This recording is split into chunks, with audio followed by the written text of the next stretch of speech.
Bold predictions, chapter 14. They're getting bolder and bolder. What do you believe about this college football season that you would bet your money on? Well, we got a good one right out of the gate here, and it has to do with those Clemson Tigers. Cleve, great name, by the way. Cleve says Clemson's going 15-0. Do you think it's bolder to predict this or bolder to predict that I will rightfully pronounce Clemson one day down the road? I think both are pretty bold. This is a 9 for me.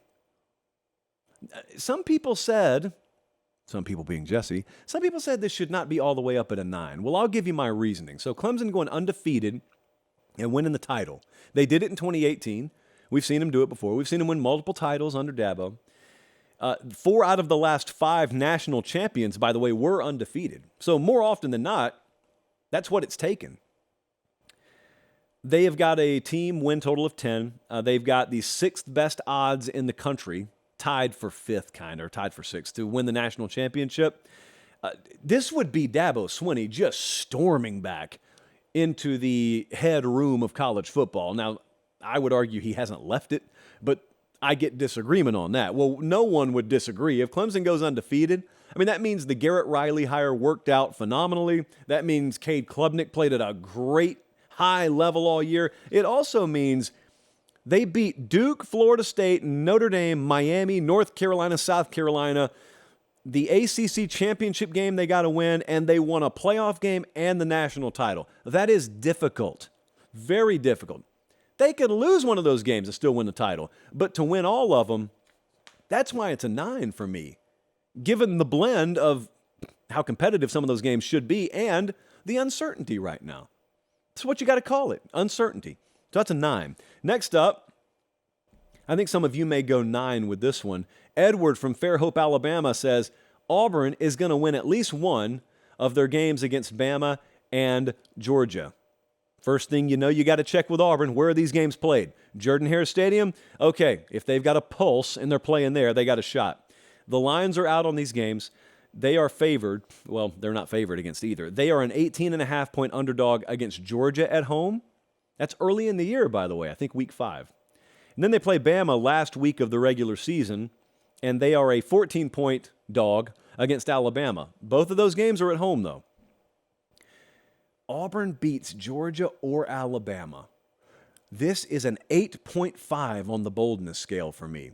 You may think I need to go higher than that, but I think I know Auburn.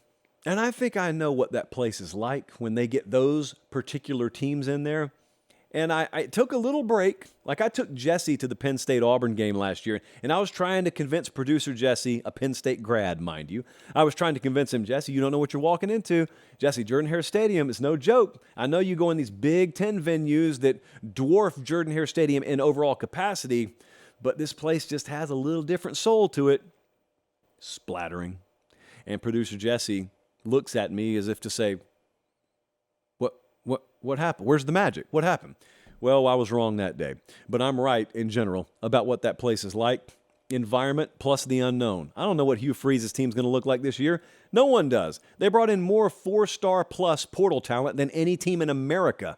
So no one has any clue, including Hugh Freeze, candidly, has no clue what his team's going to look like this year. Could be really good.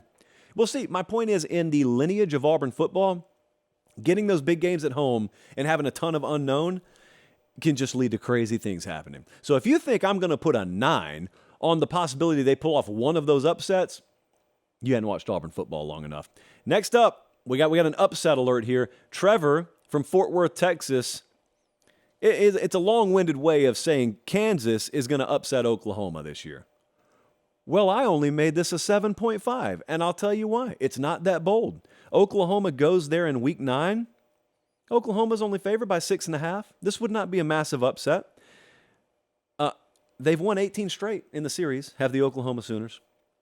So remember, Kansas got started off hot last year, and then they faded really, really quickly. Do they fade again? Because, as I said, this is week 9, not week 2. Kansas will be off a bye in this game. OU's got a game the week before against Central Florida. So Kansas will be rested. Kansas is number 1 in the country in returning production. Jalen Daniels, quarterback, when healthy last year. When healthy, number 1 QBR in the country. There are some things they have going for them there. And the line, as I said, is only 6.5. So I'm making that a 7.5. Not the boldest prediction that we've ever had. Next up, this one's pretty bold. This one was flirting with a 9 for me.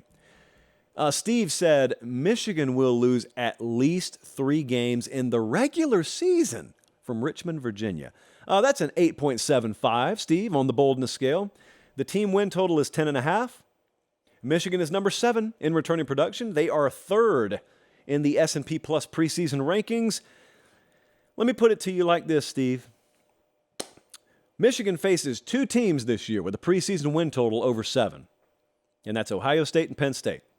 Outside of that, if you're looking for a third loss, and that's just assuming they lose both of those games, you're looking for a third loss, Steve.